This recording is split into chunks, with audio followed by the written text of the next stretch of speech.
Now we move on to talk about the mechanics. And these are sort of the details that go into scaling up. And so, in order to get growth, because that's what scaling is about, these are all the issues you have to take into consideration: your production, your customer support, your internal uh, processes. And to sum it all up, what you're doing is you're transitioning from being an entrepreneurial company to an operations company. And it's in order to make money, you're going to have to be that. And so the question is in managing it, innovation with production, uh, what kind of models for companies are there? Well, one, you could be a tiger team company, and that's it. You innovate, you profit, and then you innovate again, and you go through these cycles. One company that does this well is actually Cisco. They're really good at putting together tiger teams. A lot of these people have never worked together before, but they find the best talent, put it on a project, and then when they're done, they move to the next project. And the team actually breaks apart. That's what keeps it fresh. You can do things in parallel, and that's to keep your R&D separate from your production, so you have it both going on. And uh, some organizations try to put the two together and mix it all together, so you create a knowledge and an innovation-based companies. Not very many companies can do that and do it well. What's considered to be good enough growth? Well, a lot depends how big you are. Uh, for a young company, they want to see 400% because you're not making that much money to begin with. In a mature company, if you could do 20%, fantastic. Apple's slowing down to 15%. It was bound to happen, and here's some growth curves for some companies. What are my objectives in growing? In terms of operating, it's about yield and cost, marketing, sales and market share, financial, revenue and net income. And so this is just the basics of the three pillars of what you're trying to do. So what kind of strategy should I use as I grow and scale? My choices are: I can do it internally, I can go out and grab the capability, buy it somewhere else, or I can partner up with someone else. And so I need to think about what works both for my company. Another strategy is go geographic, and that's it. Your strategy is based on finding efficiencies by selling across the world. Some of the tactics are about market penetration, market development, expanding your distribution. Your distribution fundamentally is: how are you going to touch the customer? How can I find new ways to do that? An example is like the publication The Economist. Essentially, they have 7 different revenue streams, whether it's podcasts, whether it's still the paper edition that people still love, online, so on and so forth. Videos, tons of different kinds of content. And finally, product. Another approach is just to do it internally with product development. I once interviewed with Johnson & Johnson, and I was shocked to find out they have very little internal product development. Their product development people are more like M&A people. They're purely about the acquisition in order to get their growth. Here are some examples, whether you do internal, external, or cooperative, and these are the pros and cons. I think you could just read this, it's pretty self-explanatory. The thing about any of these approaches is it's about landscape. What is it you're going up against? For example, what a lot of people don't know is a Dropbox actually has 45 technical partners. The web is an extremely competitive place. And not only that, but you need a lot of capability to play. So Dropbox actually has integrators that they work with. In terms of my enterprise, in order to scale, I have to be thinking about what my longer term objectives are. And so,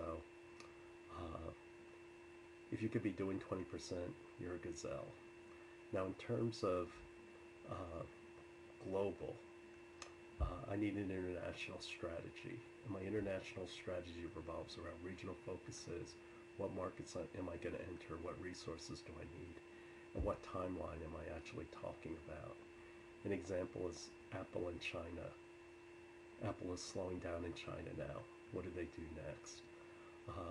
But Apple's strategy has always never been necessarily international centric. It's just going into each new finding new buckets. That's what Apple's always been about. In terms of looking at other sources, can I use my capability to go into economies of scope? Do I sell spares? Do I focus on long tail? And the idea of long tail and broad head is that they used to believe that 80% of your sales comes from your top 20% of your products. That's called the big head. However, Jeff Bezos found it out because he doesn't have all the overhead of a retail business, that he could carry the other 80% of products. And so when you start looking at this long tail of the other 80%, it's actually just as profitable as the big head. And that's why Amazon can carry 3 million products, or whatever it is right now. You're shifting your attention to operations. And when you talk about operations, it's about supply chain, quality control, and enterprise systems. What software is going to integrate everything together so you can run like a well-oiled digital clock. A lot of you probably in other classes have talked about supply chain. Here's just a diagram showing it. And it's about the control of goods and services. An interesting thing about a Boeing plane, it's literally made all over the world.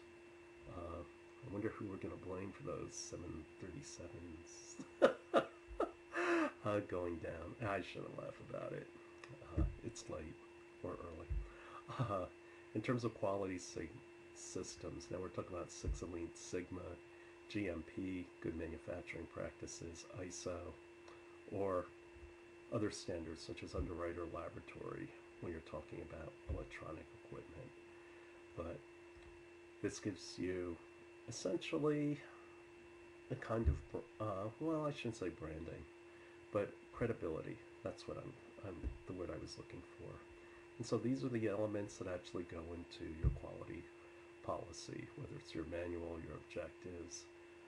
I worked in quality for a while, and quite frankly, it just wasn't for me. I'm a creative guy. Creative from the viewpoint of trying to make something new. So quality didn't quite cut it for me. Enterprise management is about how you're going to control your data and how all the software integrates all the functions. It pulls the three pillars together to allow you to move faster and cheaper.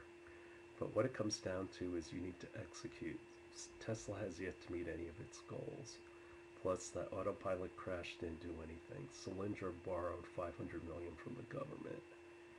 They couldn't pay it back. They couldn't control their costs and went belly up. The Ford Taurus in the 90s was the #1 car in America. It's been long since passed by Camry. And the reason why is the thing had all kinds of mechanical problems. It was always in the shop. But it's pretty funny. I was talking to a guy who owned a shop. He said, yeah, that Taurus is making us a lot of money. But when you talk about execution, this is where seasoned people help you. That's the way Bezos did it. Another way of getting growth is, should you start thinking about acquisitions? And will this new, and the 80s was horrible. The 80s was horrible because everything was about mergers and acquisitions, and they didn't make sense. And a lot of people lost their jobs, and it didn't create more value. But in acquiring a new company, can I get new customers? Can I get new product classes? Typically, the reason why you acquire a company is you believe there's something that you can do that will actually make that company better. Otherwise, it's just a lateral move, and you want it to be about your advantage. The thing about a lot of these moves is you have to look at the context. Like, a lot of people got on Barnes & Noble and Best Buy. The problem is because of the leases on all their physical properties, in certain cases they actually own the properties. That leaves you in a stuck situation. Then they say, well, we need to diversify our product line, but even does that always make sense? And so Cisco tried to make, does anybody remember the flip phone camera? I actually didn't think it was a bad little camera, but they got killed. Microsoft and Nokia, boy, what a disaster that was. And so diversification may not be it. If you take on a geographic strategy, You could be ethnocentric, which means based on the locale and their culture. You feel you can get business like Bojangles Chicken and Waffles, which is a chain in the South. Uber, does Uber work in Scooby Doo, Iowa? No, they don't. They focus on big cities. So it's an ethnocentric approach. Geocentric means you go anywhere in the world where you need it. And so a company like Schlumberger, which does oil exploration, tries to find new oil. Uh, they'll go anywhere in the world where they need it. Polycentric means that we will expand outwards internationally like Apple does. And so as you could see from these stats, and these are kind of old, but you see how big a part China was really to Apple. In terms of my customer profile, I need to look at what my customer does. For example, every time you touch something digitally, you leave a trail of breadcrumbs. You need to follow that. What kind of that data also can be an indicator to me of what my customer does, and my interactions are going to change over time. Here are some examples of variables that they look for in marketing. Not only that, there are hundreds of different ways you can measure it. And so I give this to you to look at different ways that you can actually look at variables. Which of these are good or bad customers in terms of networking? One, moms is a good market because they share everything. Teenagers, fantastic network market. Why? They want to try things, and if they use something, somebody else is likely to buy it. What about 20 to 35-year-old males and life insurance?